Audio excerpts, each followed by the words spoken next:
Aksana bu iş bilen çeyrek asır bäri meşgullanýar.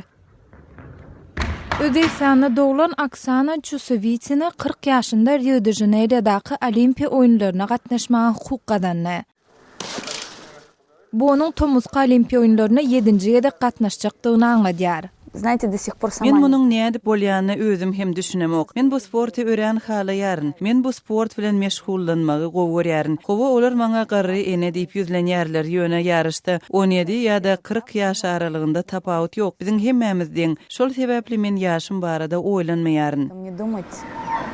Aksana Germaniýanyň Kelne sewitinde ýaşaýar we türgünleşýär. Ýönol awraýly gimnastika atlaryna mundan 28 ýyl ozal Sowet Soýuzyna munasip bolup başlaýar. Ýagny onuň häzirki bäsleşleri dowulmadan ozal. Aksana 17 ýaşynda, ýagny 1992-nji ýylda Barcelonada geçirilen Olimpiya oyunlarynda ilkinji gyzyl medalyny utýar. Ol dürli ýurtlaryň adyndan çykyş edýär. Ýöne Rio'da ol ýene bir gedek Özbekistanyň adyndan çykyş eder. Я хочу очень сильно закончить. Men öz sport karieramy öz ýurdumyň ýagny doglan öňü öten we türgünleşmäge başlan ýerimiň adyndan çykyş edip tamamlatym gelýär. Стала тренироваться, где я родилась. Rio'daky ýarış ören çekeleşikli bolar. Ýöne Aksananyň türgeni onuň muňy dolu taýyndygyna ynanýar. Ol Aksana ýeňmek üçin näme etmelidigini bilýär diýär. Регулярные тренировки. Ol özünsüni ýygyderli türgünleşmäge, öz sagly tertip düzünini saklamaga we iň esas zat hem üstünlikli netijeni gazanmaga gönükdirýär. На высокий результат. Aksana öz durmuşyny belli bir derejede sporta bagşlan bolsa-da onuň üçin maşgala ilkinji orunda gelýär. 2002-nji ýylda Aksananyň ogly Alişeriň leukemiýa keseline uçrandygy anyklanan soň ol Germaniýa göçýär. Bu ýerde onuň oglunyň saglyk bejergisi 120 000 euro barabar bolýar. Germaniýanyň Gimnastika Federasiýasynyň donorlary esasında keselhana tölenýär we netijede Aksana Germaniýanyň adyndan çykyş edip başlaýar.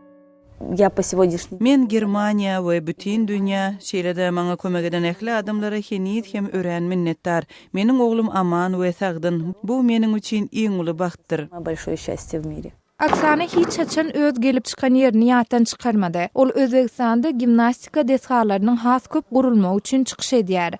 Esasy maksat belli bir derejede konservativ hasaplanýan ýurtda gyýdlary atletika bilen meşgullanmagy höweslendirmekden ibaret. Это очень красивый вид спорта. Bu ören ajaýyp sport, ýöne şol bir wagtda ören agyr. Şol sebäpden men Özbekistanlylary gorkman bu sport bilen meşgullanmagy çagyrýaryn. Не бойтесь.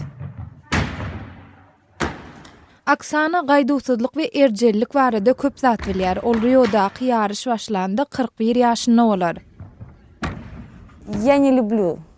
Men medallar barada öňünden bir zat aýtmagy halamayaryn. Ýöne men ähli zady taýýarlykly bolasym gelýär. Esasy zat ýarışda yaralanmakdan gaça durmaly. Чтоб у меня не было травм. Onlarça ýylyň dowamyna geçirilen ýarışlarda adyndan 30 halkara medalyny alan Aksana üçin onuň ýaşy o diýen hem wajyp bir zat däl.